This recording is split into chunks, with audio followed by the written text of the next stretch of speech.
Il y a un hadith d'une grande importance qui a été rapporté par l'imam al-Bukhari et Muslim dans leur recueil authentique d'après Abdullah ibn Umar, qui a entendu le prophète alayhi salatu wa salam dire « Kullukum ra' wa kullukum mas'oulun an ra'iyatihi » Vous avez tous une responsabilité et vous serez tous questionnés sur votre responsabilité. Littéralement, vous êtes tous des bergers et vous serez tous questionnés sur votre troupeau. Mais c'est une image qui signifie qu'on a tous une responsabilité sur laquelle Allah subhanahu wa ta'ala nous questionnera yawm al-qiyamah. Le prophète alayhi salatu wa salam dit ça de manière générale et ensuite il détaille. Il dit l'imam est responsable et il sera questionné sur cette responsabilité. Quand on parle ici de l'imam, on parle de l'imam al-a'zam, c'est-à-dire le dirigeant, le gouvernant, celui qui a la tête d'un peuple, celui qui a la tête d'une nation. Il sera questionné sur ses responsabilités. Ensuite, le prophète nous dit وَالرَّجُلْ رَاعٍ فِي أَهْلِهِ وَهُوَ مَسْئُولٌ عَنْ رَعِيَّتِهِ. Et l'homme est responsable de sa famille. Et il sera questionné sur les membres de sa famille, sur son épouse, sur ses enfants, ses garçons, ses filles. Allah subhanahu wa ta'ala le questionnera. وَالْمَرْأَةُ رَاعِيَةٌ فِي بَيْتِ زَوْجِهَا.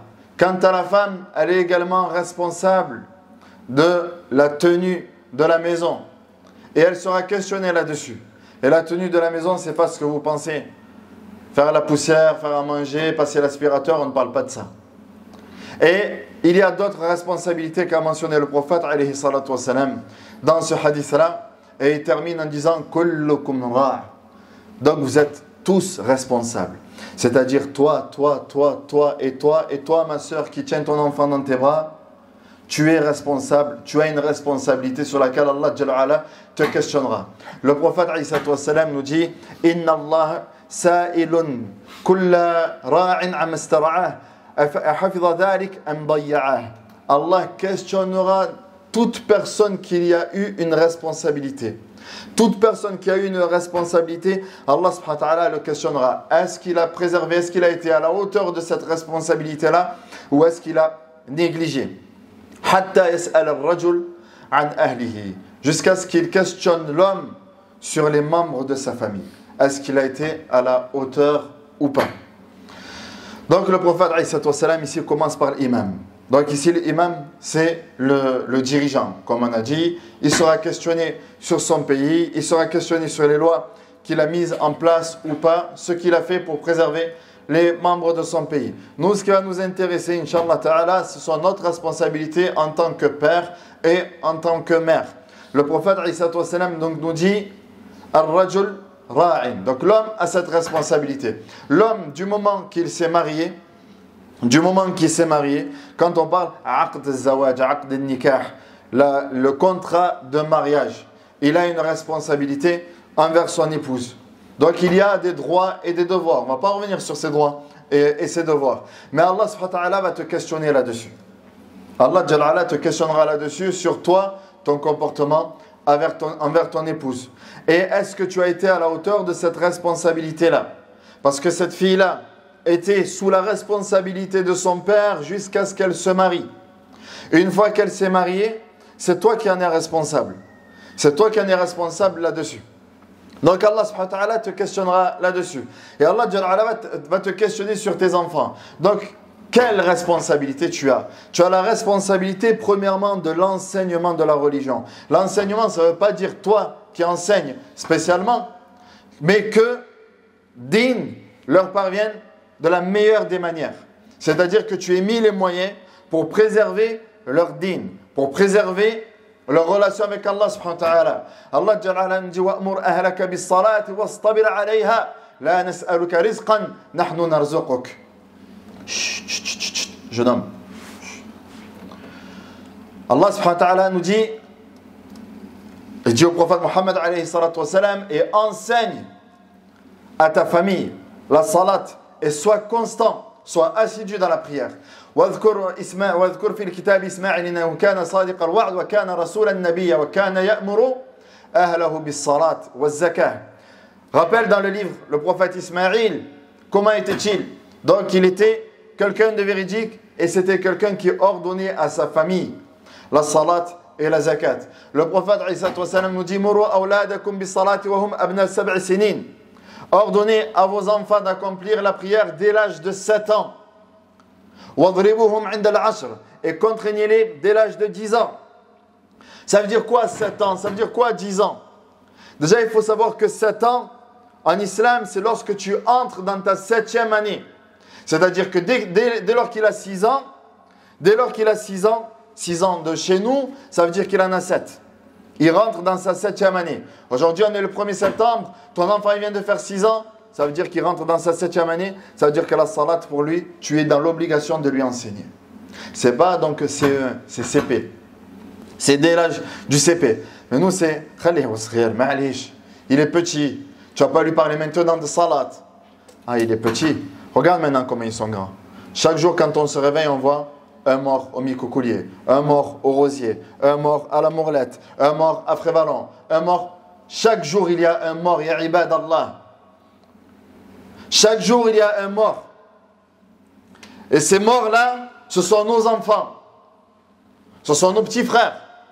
Ce sont des Mohammed. Ce sont des Abdelkader. Ce sont des descendants de musulmans sur lesquels on sera questionné Yawm al-Qiyamah. On sera questionné là-dessus. Khalil Wasrir, regarde maintenant. Ils meurent de plus en plus jeunes. 16 ans, 17 ans, 18 ans. Et ils connaissent déjà la mort. Ibad Allah, vous pensez que c'est un jeu l'islam? Vous pensez que l'islam c'est juste je viens à la mosquée, je fais ma salat, de temps en temps je fais une sadaqa, je viens, je lis le Coran.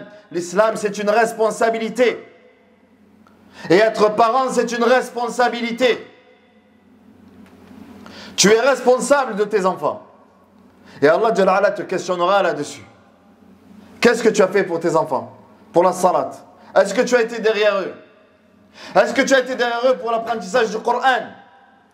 Qu'est-ce que tes enfants connaissent du Coran aujourd'hui? Pose-toi cette question.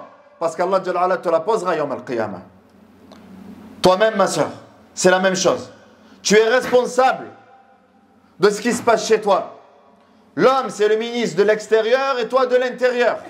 Tout ce qui se passe chez toi, tout le haram qu'il y a chez toi, c'est toi qui en dois cette responsabilité-là.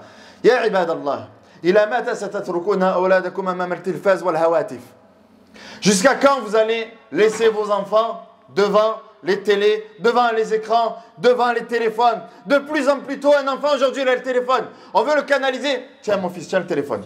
Vas-y, il me laisse tranquille. Au moins il me laisse tranquille. Alors que le prophète, dès le plus jeune âge, avec son petit-fils, quand il a mangé de l'argent, de la nourriture qui était issue de la sadaqa, il lui a dit recrache. Il n'a pas dit il est petit, il lui a dit recrache. On n'a pas le droit, nous, à Muhammad, de manger de l'argent de la sadaqa. Dès le plus jeune âge, l'éducation commence. Et dès le plus jeune âge, tu es responsable de l'égarement de ton fils ou de ta fille.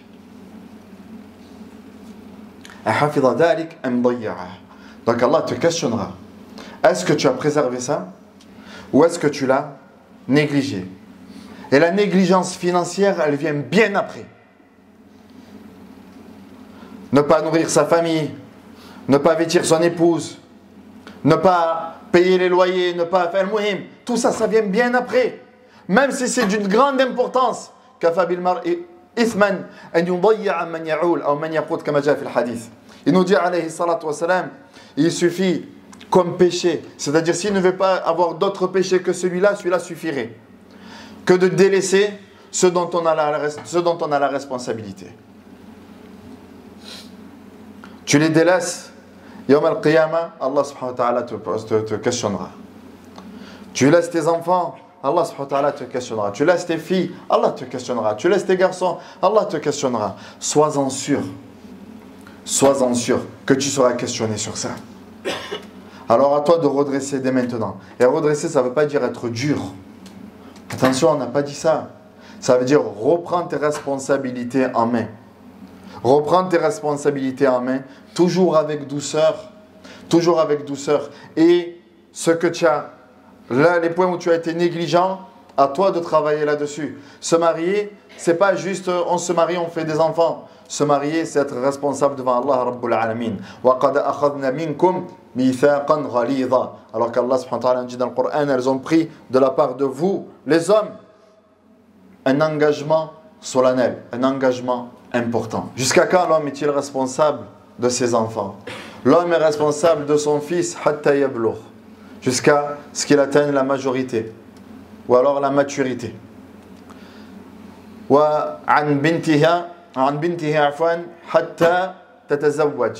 Et il est responsable de sa fille jusqu'à ce qu'il la marie. Jusqu'à ce qu'il la marie. Jusqu'à ce qu'elle se marie, c'est lui qui en est responsable. Et en parlant de mariage, en parlant de mariage, quand tu as ta fille qui vient te dire « Abi, je veux me marier », ouvre-lui directement les portes du mariage. Ne sois pas difficile là-dessus. Ne sois pas difficile dans une époque où zina s'est propagé à la vitesse de la lumière. Parce que si tu ne facilites pas le mariage à tes enfants, ils tomberont dans zina. Il y aura des enfants de zina. Et ça, donc il y a ton idéal. Ton idéal, c'est quoi? Je veux que ma fille se marie avec quelqu'un du même pays que moi, des mêmes origines que moi, de la même ville que moi, du même quartier que moi, du même bâtiment, du même étage. D'accord, ça c'est ton idéal. Ça c'est ton idéal. Sauf que cet idéal-là n'existe pas ou n'existe plus. Aujourd'hui, il y a une mixité. Aujourd'hui, on est tous musulmans. La ilaha illallah Muhammad Rasulullah, quelle que soit notre couleur, quelle que soit notre culture, quelle que soit notre langue. Lorsque deux personnes se rencontrent et dont on est satisfait de leur dîn, mariez-les. Parce que vous êtes et vous serez responsables de ce zina-là. Aujourd'hui, on a nos sœurs qui ont 25 ans, 30 ans, 35 ans, qui ne sont toujours pas mariées. Pourquoi? À cause du père. À cause du père qui ne veut pas, parce que ce n'est pas le prétendant, on n'a pas les mêmes origines. Ça, tu seras questionné Yawm al-Qiyamah sur ça. Sur le fait d'avoir mis les bâtons dans les roues de ta fille pour pas qu'elle ne se marie. Et si toi maintenant tu as été responsable d'eux, tu leur as apporté le din, tu leur as enseigné, et que malgré tout ils se sont égarés, lasta mas'oulan anhum, tu n'es pas responsable de leur égarement. Si toi tu as été à la hauteur de ta responsabilité et que malgré tout istahabbu al-kufra ala al-iman ya bunayya irkam ma'ana wa la takum ma'a al-kafirin qala sa'awi ila jabalin ya'simuni min al-ma' qala la 'asima al-yawma min amri Allah illa man rahim wa hala baynahuma al-mawj wa kana min al-mughraqin. Tu n'es plus responsable d'eux, comme ça a été le cas du fils de Nuh qui a appelé son fils: oh mon fils, grimpe avec nous dans l'arche et ne sois pas du nombre des mécréants. Il a dit: non mon frère, je vais me réfugier auprès de la montagne, chercher refuge auprès de la montagne. Mais son père lui a répondu: il n'y a pas de refuge contre l'ordre d'Allah, sauf à qui Allah aura fait miséricorde. Si toi donc tu as ton fils ou ta fille a choisi un autre chemin que ce que tu lui as présenté, ne t'en veux pas. Continue dans les du'a. Al-hidayah biyadillah. Tu continues dans les du'a et tu implores Allah subhanahu wa ta'ala qui le guide. Tu gardes toujours la douceur. Tu gardes toujours la douceur d'un côté et la fermeté de l'autre. D'où ça ne veut pas dire être laxiste. D'où ça ne veut pas dire être laxiste. Ça veut dire que tu continues à appeler ton enfant vers Allah Rabbul Alamin. Il y a d'autres sujets sur lesquels on sera questionné, mais ça serait peut-être trop long d'en parler là maintenant. Vous serez questionné sur les délices. Vous serez questionné. Tu seras questionné sur ce que tu entends, sur ce que tu vois. Tu seras questionné sur ton argent, comment tu l'as eu et comment tu l'as dépensé. Tu seras questionné sur ton temps. Tu seras questionné sur ta santé. Tu seras questionné sur les membres de ton corps. Donc sur tout cela, tu seras questionné. Ibadallah, prenez le din au sérieux. Sortez du paraître à être musulman. Paraître musulman, venir avec un vêtement, c'est très simple. Être musulman, c'est ce qu'Allah Rabbul Alamin nous demande. Soyez de vrais musulmans. Lorsque tu t'endors le soir, pose-toi les véritables questions. Au lieu d'être avec ton téléphone et de regarder des bêtises, pose-toi les véritables questions. Qu'est-ce que tu as fait. Et qu'est-ce qu'Allah Jalla ala attend de toi? فالله عز وجل نسأل أن يرزقنا الصدق والإخلاص في القول والعمل